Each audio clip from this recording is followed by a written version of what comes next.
Let's go to 1 Timothy chapter 2. God wants to clothe us with his garments of righteousness.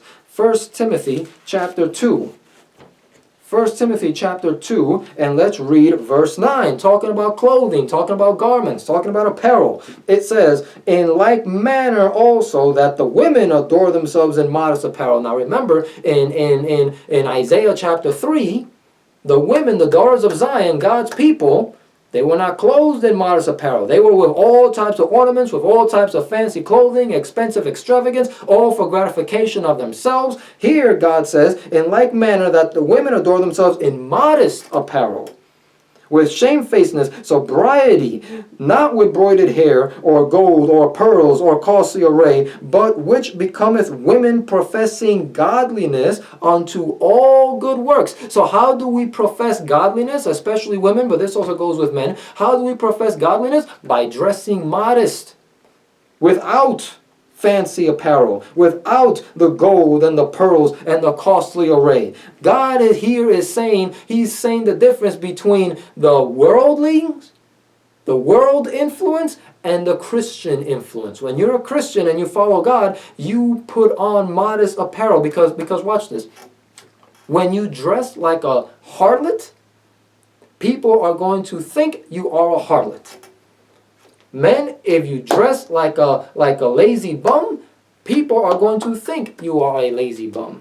When you dress like a pimp, people are going to think that you are a pimp. When you dress like, when you dress like a military or like a policeman, people are going to assume you are a military or you're a policeman. There's a certain standard, there's a certain dress code. Same thing in Christianity. When we give our life to Christ, Christ changes our lives and he says, hey, I want you to dress this way. Why? Because women who profess godliness, people who profess godliness, this is how the way they dress. And the problem is, in the church, we lay this aside and we say, no, we want to wear our own apparel. We want to wear our own dress. And we have women in the church, this is sad, we have women in God's church, professing Christians, who say, who go to church and they dress like prostitutes. They dress like harlots, and they're even in the platform singing and they're dressed like harlots. They wear harlots attire. Sometimes I can even find harlots in the streets. Sometimes I see harlots in the streets and they dress and they cover up a little more than some of the women in the church. That's shameful. Because here comes men, here comes godly men, people who are fighting the lust of the flesh, and they're leaving the world and they're going to the church to try to get closer to God and to try to have the influence of godly people. But then what do they find in the church? They find in the church women dressing just like the women in the world. Just like the harlots of the world. And now, what they thought that they will get victory over sin in the church, now they're fighting the sin that they will fight in the world, or fighting it in church. That's sad.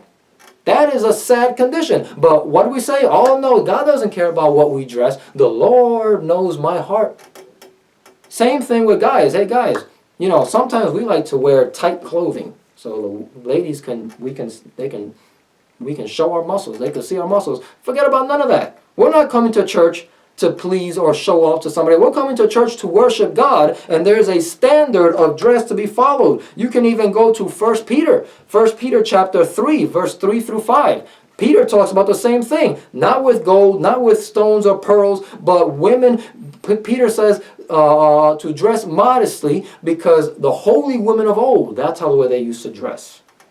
Because when you dress modest, when you see a woman and she is revealing all parts of her body like a harlot, guess what? That calls attention to self-gratification and lustful, sinful thoughts and thinking.